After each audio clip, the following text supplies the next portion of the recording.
একটা মানুষের যদি গায়ে জ্বর টর আসে তাহলে ডাক্তারের কাছে নিয়ে যাও, দৌড়াদৌড়ি করা, ওষুধ ভরে খাও, বহুত কাহিনী। কিন্তু এদেরকে দেখেন, রাস্তার মধ্যে যদি না খাইতে পায় মরেও যায়, তারপরে কোনো মানুষ কইব না যে এদেরকে কিছু খাবার দেওয়া উচিত। এই কুকুরটার অবস্থাটাই দেখেন, একদম ভয়ঙ্কর অবস্থা। এই যে পানি খাইতেছে, দুইটা রুটি খেয়ে পানি খাইতেছে। আসলে এদেরও তো জীবন আছে, খালি মানুষেরই জীবন আছে তা তো না, কুকুরদেরও তো জীবন আছে, অন্যান্য প্রাণীদেরও তো জীবন আছে।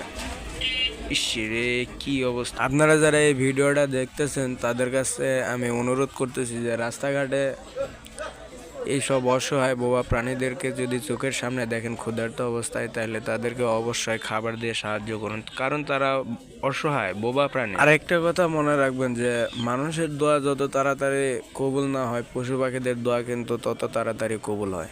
বোবা প্রাণীদের দোয়া কিন্তু তত তাড়াতাড়ি আল্লাহ তাআলা কবুল করেন।